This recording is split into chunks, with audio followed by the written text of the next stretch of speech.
Magandang tanghali po sa inyong lahat. Gandang tanghali po, Father. Ang bawat isa po sa atin ay nananalangin sa Diyos. Kapag kayo ho ay pumupunta sa simbahan ng Quiapo, marahil yan ho ang pangunahing bagay na gusto nyong gawin, manalangin. Ngunit ano nga ba ang pagkakaintindi natin sa panalangin? Baka kasi ang pagkakaintindi natin sa panalangin ay basta na lamang bigkasin ang mga salita na ating kinabisado. Bagkus ang panalangin ay hindi lamang pagsasalita o pagbibigkas ng mga salita. Bagkus ang panalangin ay pakikipag-ugnayan sa Diyos. Pakikiisa sa Diyos. Kaya nga kapag tayo ay nananalangin, kahit hindi bumubuka ang ating mga bibig, nararamdaman natin ang presensya ng Diyos dahil tunay tayong nakikiisa sa Kanya. Mga kapatid, sa ating ebanghelyong napakinggan para sa araw na ito, may isang taong lumapit sa Panginoon. At anong sabi niya sa Panginoon? Panginoon, turuan mo po kaming manalangin. At ano po ang panalangin itinuro sa atin ni Jesus? Walang iba, kundi ang panalangin ng Ama namin. Kung titingnan po natin sa mga ebanghelyo, dalawang account po ng ebanghelyo ang nagpapatungkol kay Jesus na nagtuturo ng panalangin. Saan po yung una?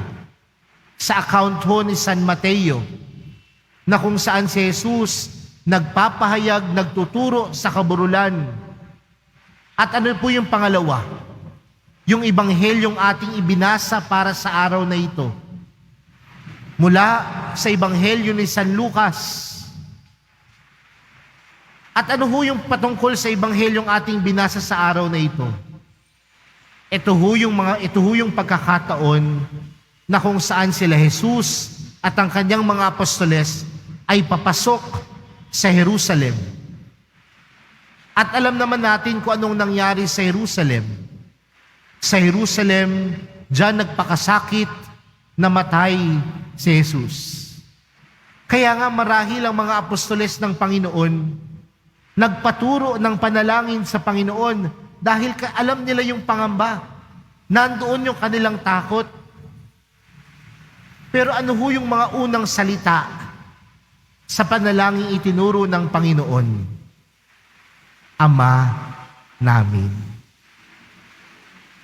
Dahil alam nila, sa kabila ng takot at pangamba, merong silang Ama na malalapitan. Merong silang Ama na gagabay sa kanila.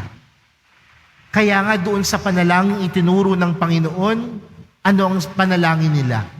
Bigyan mo kami ng aming makakain sa araw-araw. Patawarin mo kami sa aming mga sala at huwag mo kaming iharap sa mahigpit na pagsubok.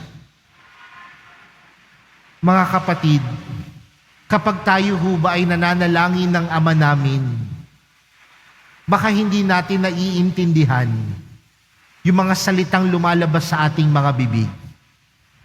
Baka kasi nakasanayan na lang natin dasalin. Pero napakamakapangyarihan ng panalangin na ito. Bakit? Dahil ipinapaalala po nito sa atin na meron tayong Amang nasa langit. At yung Amang nasa langit natin, siya nawa ang maghari sa buhay natin. Siya nawa ang magbigay sa atin ng pagpapala. Siya nawa ang maglayo sa atin sa mahigpit na pagsubok. Kaya ho sana mga kapatid, sa pagdasal natin ng Ama namin, nakikiisa tayo sa Diyos Ama. At sa ating pakikiisa sa Diyos Ama, ipinapaalala sa atin na meron tayong Ama na gagabay, na magbibigay sa atin ng pagpapala, na ilalayo tayo sa lahat ng pagsubok. Sana mga kapatid, wag lang nating bigkasin ang mga salitang Ama namin. Bagkus, tingnan natin upang tayo ay patuloy na manalig, manampalataya at magtiwala na meron tayong Diyos na tunay na Ama natin. Amen.